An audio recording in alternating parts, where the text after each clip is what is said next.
ईदगाह Bilali AC guard committee से वाबस्ता अरकान पर मुश्तमिल एक वफ़द ने सदर-नशीन वक्फ बोर्ड मोहम्मद सलीम से मुलाकात करते हुए ईदगाह बिलाली से मुताल्लिक़ जायदादों के मसले पर याददाश्त पेश की। याददाश्त में अलहदा कमेटी के मसले पर भी उनकी तवज्जो मबजूल करवाई गई। हम लोग एसी गार्ड जामा मस्जिद महमूद है, मैं एसी गार्ड से हूँ।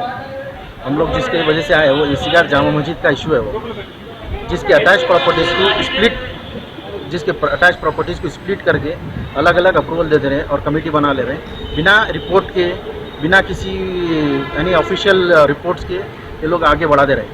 हम लोग कंप्लेंट दिए हुए हैं 3 महीना पहले, बोर्ड मीटिंग से 3 महीना पहले दिए।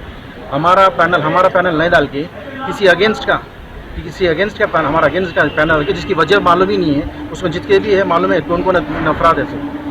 उनका पैनल 3 दिन पहले, बोर्ड मीटिंग से 3 दिन पहले अप्लाई कर दी भी और बोर्ड मीटिंग एजेंडा में भी ला लिए, एजेंडा में हम ला के उसको रेजोल्यूशन भी पास करा दी।